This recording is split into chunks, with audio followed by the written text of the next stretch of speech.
Então você quer saber o que é a quantidade de movimento e o impulso?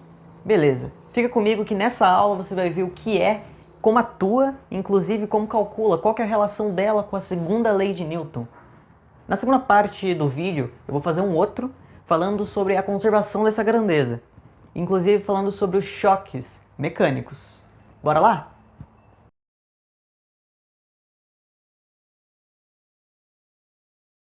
Beleza, vejamos então o que é isso tudo.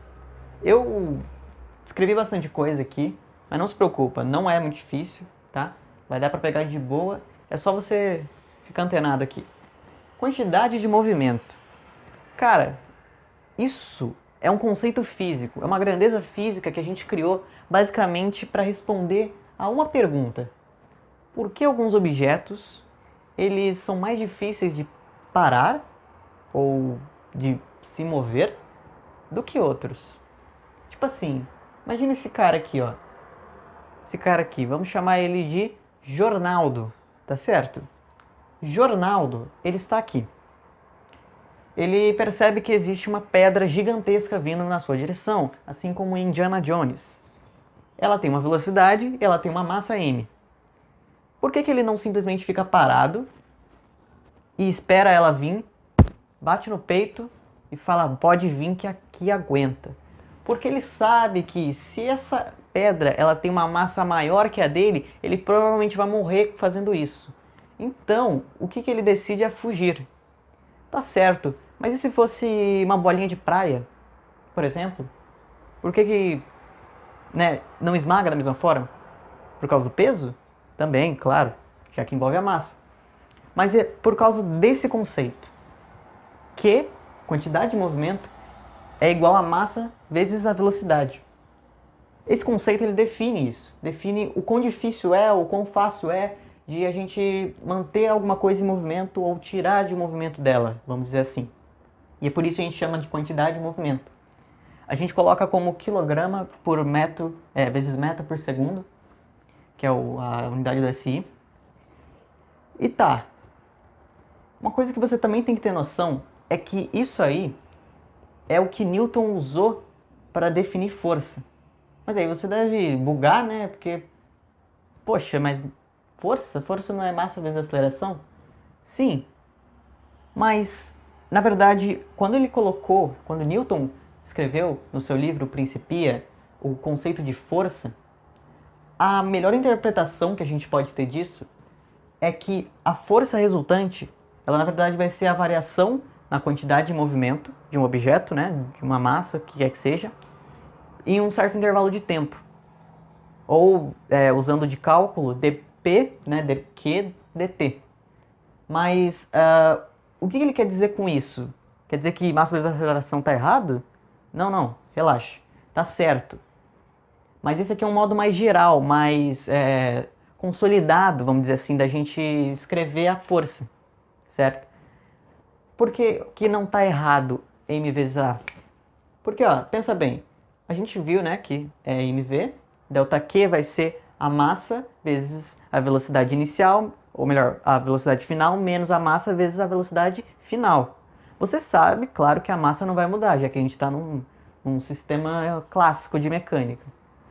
Se fosse uma física relativística, a gente podia ver isso aí, mas a gente está num sistema mais padronizado, clássico, né? E então a massa não muda. O que vai mudar a quantidade de movimento, então, vai ser a velocidade daquele corpo, que vai ser v. Portanto, a gente escreve m vezes dv, ou ΔV, perdão, sobre ΔT.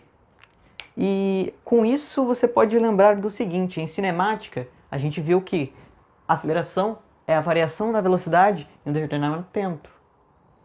Não é isso aqui? ΔV sobre ΔT? Então, por que não escrever massa vezes aceleração? E é isso que a gente comumente coloca. Força resultante igual a massa vezes aceleração. Mas a definição mais geral, né, não correta exatamente, mas a mais geral seria essa. Beleza? Vou colocar aqui.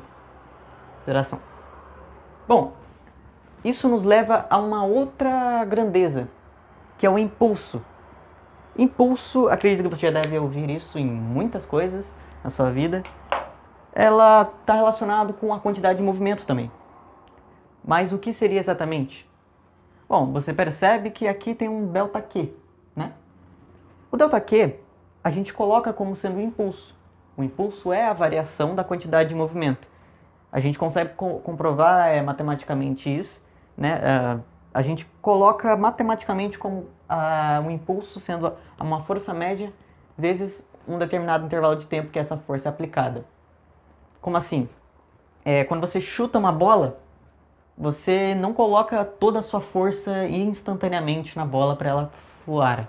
O que você faz é aos poucos ir colocando, enquanto o seu pé está em contato com a bola, e com isso ela vai conseguindo adquirir quantidade de movimento, e toda essa variação que ela conseguiu da quantidade de movimento, a gente chama ela de impulso.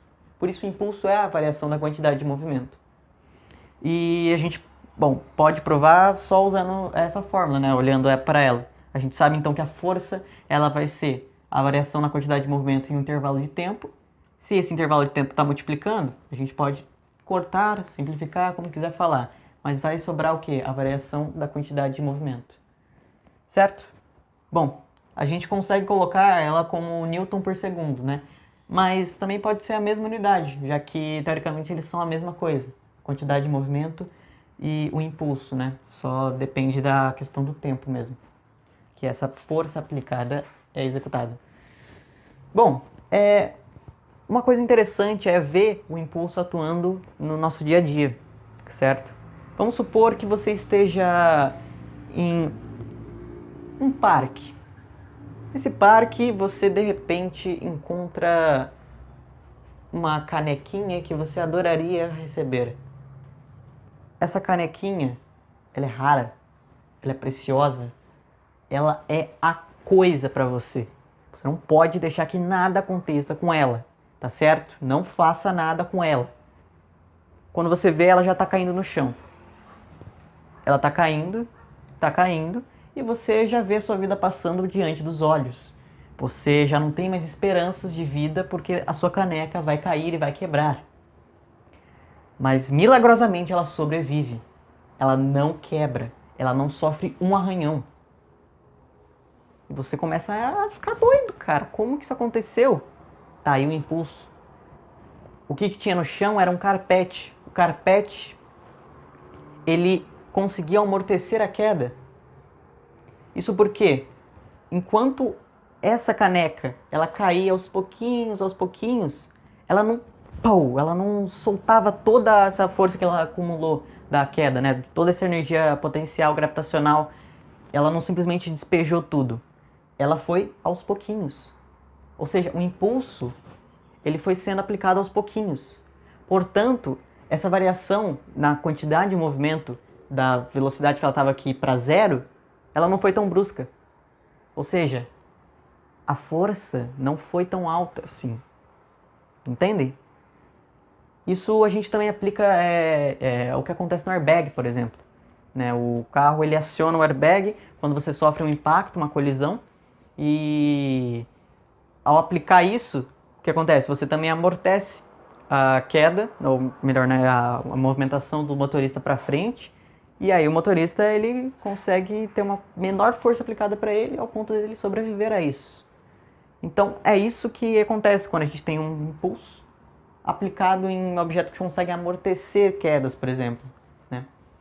Mas é basicamente isso, um resumo bem geral da quantidade de movimento e do impulso. E é interessante que vocês façam bastante exercício, porque é algo muito importante para ter em mente, sabe?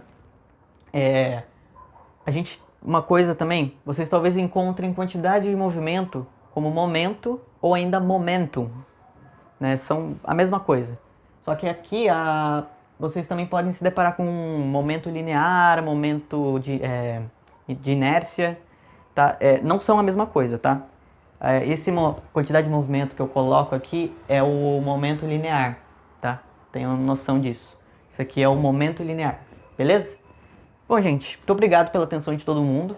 Foi bem legal fazer essa aulinha para vocês. Na próxima eu já vou falar sobre a conservação dessa grandeza e como que a gente aplica ela, por exemplo, em choques mecânicos, tá? Então, vamos lá.